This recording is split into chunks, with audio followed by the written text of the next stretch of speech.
Well, hey there to our Elevate Online family, and happy Easter to you. It's great to have you with us for this incredible day, the most exciting day of the year, I think, where we celebrate the fact that Jesus is risen.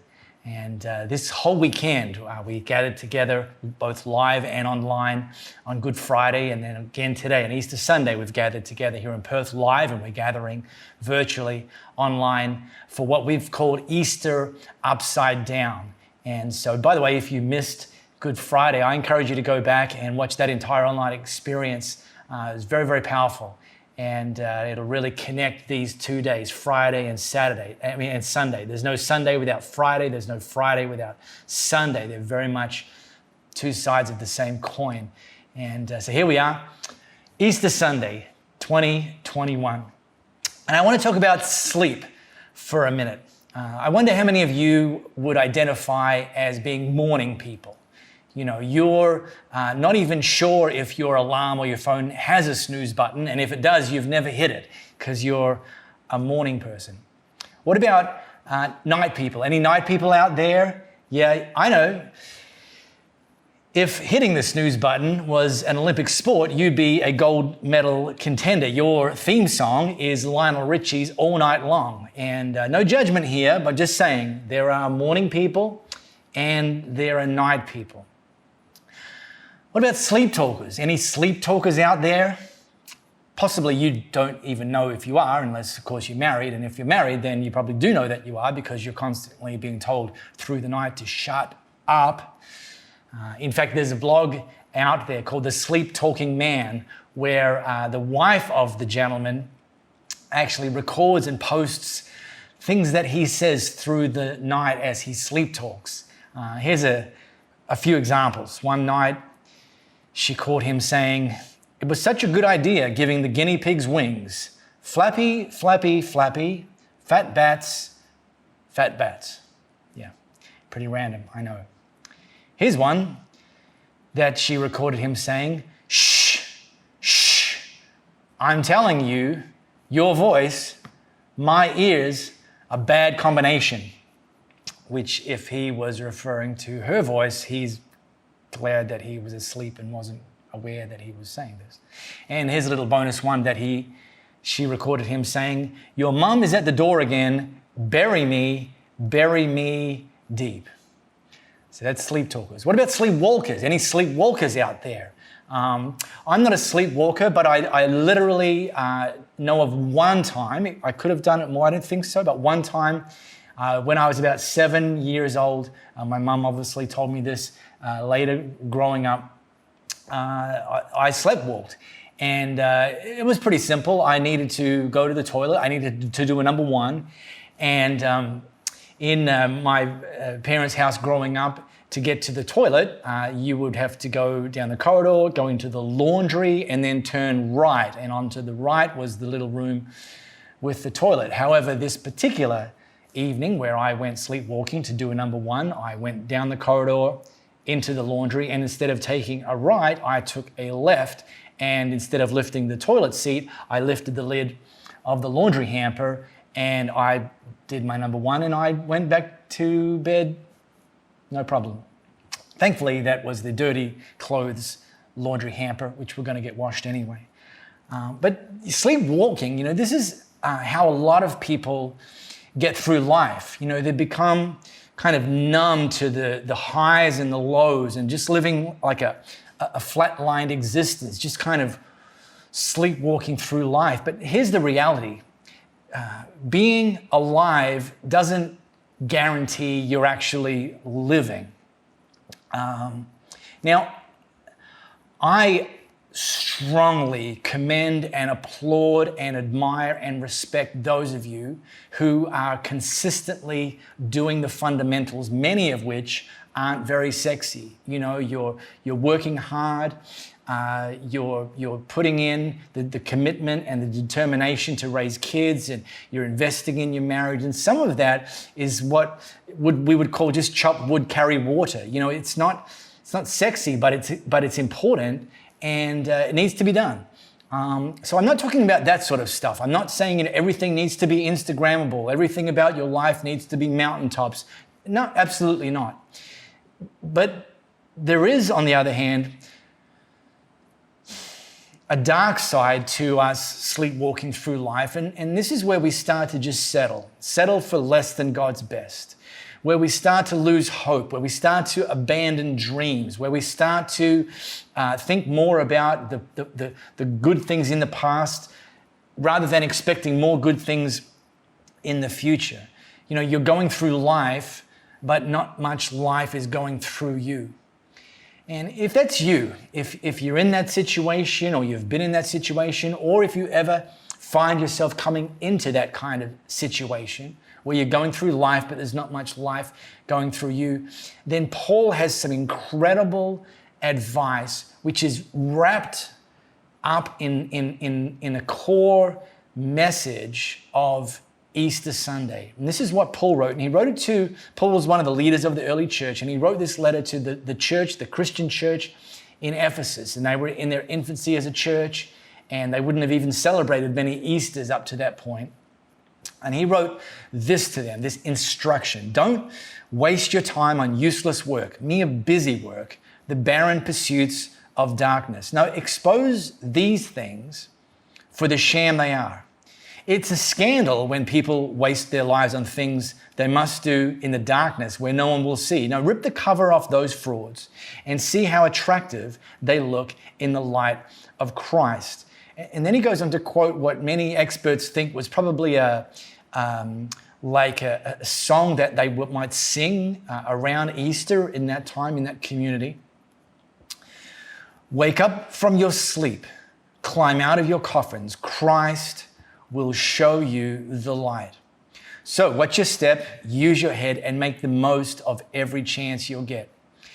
Now, Paul tees off in this bit of instruction, calling out useless work. Don't waste your time on useless work. And again, he's not, and I don't think, and this is, I've already said this, he's not poo-pooing going to do, to a job that you're involved in that might not be glamorous. Doing the sorts of things in your family and your community and so on that might not be sexy.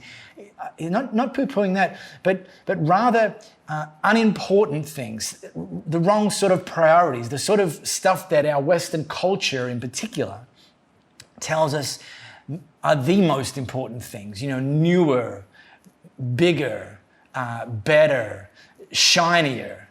And zeroing in on those things and living for yourself and putting yourself at the center of the universe and becoming like the Walking Dead, just in this mindless, endless pursuit of unimportant things. And he's saying, no, Jesus wants to tell you there's more to life than just you. There's more to life than just stuff. There's more to life than just newer, shinier, bigger, better. There's more purpose. There's more reasons to live beyond just those sorts of things. So instead, he says, wake up from your sleep, climb out of your coffins, and Christ will show you the light. See, the problem when we put ourselves at the center of the universe is over time, our heart actually shrinks. When God would instead want our heart to expand. We start to live smaller and smaller. Our goals, our objectives are just about us, and we're always first, and we're always the more important thing. And Easter reminds us that Jesus has called us to much more than this. He's come to wake us up, to remind us that we have purpose. In fact, to turn everything upside down. One of the best-selling books of all time, in fact, is a book called The Purpose-Driven Life. And it was written in 2002 by Rick Warren. Rick Warren leads Saddleback Community Church in Orange County, Southern California. Written in 2002. It was on the New York Times bestseller list for 92 weeks, nearly 2 years. To date, it's sold over 50 million copies in 85 languages. Purpose-Driven Life. What a great title. And the idea is that in the book is Rick outlines the 5 key purposes for human beings on this planet. And I can see why a lot of people bought that book. The purpose-driven life. I mean, wow. Who doesn't want that? I mean, okay, yes, some people don't, but at least 50 million people do, it would seem. But here's the catch.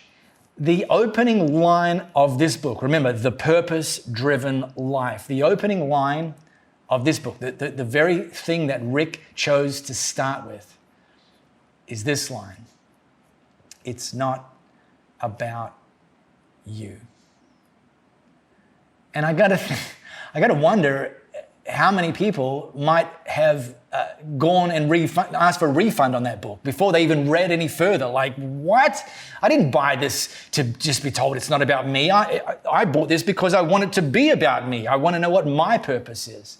And Rick's like, no. First of all, you need to understand that it's not about you. And Rick uses the book to turn people's thinking upside down, and ultimately stories after stories after stories right around the world can be found of people that God used that book to turn their life upside down and give them new meaning and new purpose. Something I just want to kind of land this with is I'm also aware that one of the reasons some people hold back or shrink back is that they don't feel like they have anything to give. They don't feel like they are enough. I mean, if you don't think that you're enough, you don't feel like you've got anything extra, any sort of overflow. And yet Easter reminds us that because Jesus rose up, you can rise up, that there's something in you, there's purpose, there's meaning, there's capacity that God wants to continue to expand to make your life larger and heart larger so that you can actually give out. You can give out of growth and out of overflow. And one of the things at the very core of that is understanding who you are. We said on Friday that some people are worth dying for. And you're one of those people that Jesus died for. And when he died for you. When he rose again so that you could understand that there's new life, new hope, new identity, new purpose, new meaning available to you. So this was Paul's pro tip. When you wake up from your sleep, climb out of your coffins, Christ will show you the light. And one of my favorite spoken word pieces in recent years is by Hosanna Wong. And she calls it, I Have a New Name. And I just want to read a few slices from that. It's incredible. It's incredibly powerful reminder that because Jesus rose to give you and me new life, new hope, new meaning, new purpose, that turns everything. When we get that turns everything upside down. My name is not the name the world calls me. My name is not the name my past calls me. My name is not even the name my own mirror calls me. But my name is the name I answer to. And I can choose today, from this moment forward, to answer to a new name. When I hear lonely, that's not me. When I hear disgusting, that's not me. When I hear unworthy, I don't even look over my shoulder. When I hear broken, they must have confused me. Please look elsewhere. No, the names that my Father, eternity's author, the world's creator, has called me are the only names that I answer to. When I hear friend of God, that's my name. God's workmanship, that's my name. Chosen, that's my name. Loved, wanted, created with a purpose, that's my name. God's temple, that's my name. God's messenger, that's my name. Free, that's my name. Child of God, you must be looking for me. Greatly loved, you must be calling for me. Brand new, that is my name. That is the name that I respond to. The enemy has no power here. Perfect love casts out all fear, and perfect love has named me and you. As for me, my name is forgiven, my name is free, my name is brand new, loved, wanted, child of God, created with a purpose. And it's been a pleasure to meet you. Friends, this Easter, wake up from your sleep, climb out of your coffins, and Christ will show you the light. Allow him to turn your heart and your world upside down.